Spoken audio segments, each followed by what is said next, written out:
అదరగొట్టే కారం రంగు రుచి ఆచి కారం పొడి. రాఘవేంద్రరావు గారికి నమస్తే సార్. వివి వినాయక్ గారికి నమస్తే. చిరు సార్ నమస్తే. Boss is boss, boss is not back but boss is boss అని సినిమాతో అందరికీ చాటి చెప్పిన అనిల్ రావుపూడి అన్న, thank you for this great success. Amazing energy in the last 15 days. అసలు థియేటర్లలో అయితే అదిరిపోయింది. చిరంజీవి గారి పక్కన నేను ఎప్పుడు చేస్తానని అనుకోలేదు, బట్ సార్ పక్కన ఇట్లా యాక్ట్ చేస్తుంటే ఇది నిజంగానే సార్ డైలాగ్సే చెప్తున్నారా ఏంటి, ఏం జరుగుతోంది? నాకు అన్ని ముందర సినిమాల డైలాగులు అండ్ సార్ డ్యాన్స్ చేస్తుంటే ఆ పాటల స్టెప్స్ చూసేవాడిని నేను సెట్ మీద ఉండి. మెల్లమెల్లగా అరే బాబు ఒక డైలాగు మనకు కూడా ఉన్నప్పుడు సార్ పక్కన మళ్ళీ ఇట్లానే ఉంటే ఎక్కువ టేకులు అవుతాయి, కొంచెం let me just pull up my socks అనుకొని అలా నన్ను నేను సంభాలించుకొని సార్ పక్కన యాక్ట్ చేశాను. I'm very happy. ఎస్పెషలీ ఆడియన్సెస్కి అయితే thanks a ton for making this film a big hit. Anil అన్న హిట్ మెషిన్ అన్నాను.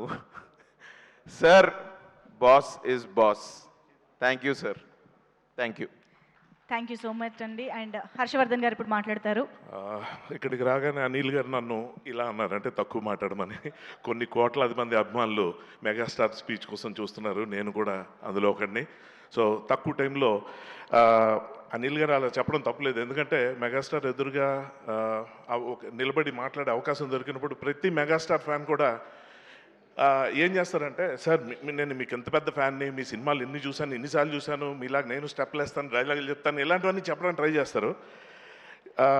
అంటే ఫ్యాన్స్ రెండు రకాలండి. ఒకటి నేను ఫ్యాన్ అని చెప్పుకునే రకం. రెండో కేటగిరీ ఏంటంటే వాళ్ళు చెప్పుకోరండి, జనం చెప్తారు వీడు చిరంజీవి ఫ్యాన్ అని. నేను రెండో కేటగిరీ. సో అటువంటి నేను ఈ సందర్భంలో ఇక్కడ ఉన్న తక్కువ టైంలో చాలా ముఖ్యమైన విషయం ఒకటి చెప్పడానికి వచ్చాను. అదేంటంటే, సాధారణంగా ఫ్యాన్స్ అందరూ వాళ్ళు ఎంత పెద్ద ఫ్యాన్లో చెప్పుకునే ప్రయత్నం చేస్తారు. ఏంటి వినిపిస్తుందా? సో ఇవాళ నా అభిమానం గురించి చెప్పుకోవడం కాకుండా ఈ ప్రపంచంలోనే అతి గొప్ప అభిమాని ఒకరిని నేను చూశాను. ఆ అభిమాని గురించి ఇక్కడ మీ అందరికీ చెప్పాలనుకుంటున్నాను. సాక్షాత్ చిరంజీవి గారికి కూడా ఆ అభిమాని గురించి పరిచయం చేద్దాం అన్నదే ఈ అవకాశాన్ని నేను వాడుకోవాలని చూస్తున్నాను. సో ఒక అభిమాని చేసే పని ఏంటంటే, తమకు ఇష్టమైన నటుడిని ఫాలో అవడం, అనుకరించడం, అనుసరించడం, ఇవన్నీ చేసి వాళ్ళ పేరుని నిలబెట్టే ప్రయత్నం తమ వంతు కృషిగా చేస్తుంటారు. అలాగా నేను చూసిన ఒక అత్యద్భుత అభిమాని, అతన్ని గురించి అంటే నన్ను మించిన అభిమానం లేదని అందరూ అనుకుంటారు, అలా నేను అనుకునేవాడిని. కానీ అతన్ని చూసిన తర్వాత సార్కి వాళ్ళు అతని గురించి పరిచయం చేయాలనిపించింది. ఆ అభిమాని పేరు శివశంకర్ వరప్రసాద్. కొణిదెల శివశంకర్ వరప్రసాద్ గారు చిరంజీవి గారికి అతిపెద్ద అభిమాని. ఎలా అంటే, చిరంజీవి అన్న పేరు అమ్మ నాన్న పెట్టింది కాదు, నాన్న అమ్మ పెట్టింది కాదు, ఒక దేవుడి కల్లో కనిపించి అతనికి ఆ పేరు పెట్టడం జరిగింది. ఆ పేరుని సద్వినియోగపరచుకోవడమే కాకుండా నిలబెట్టడానికి విపరీతమైన కృషి.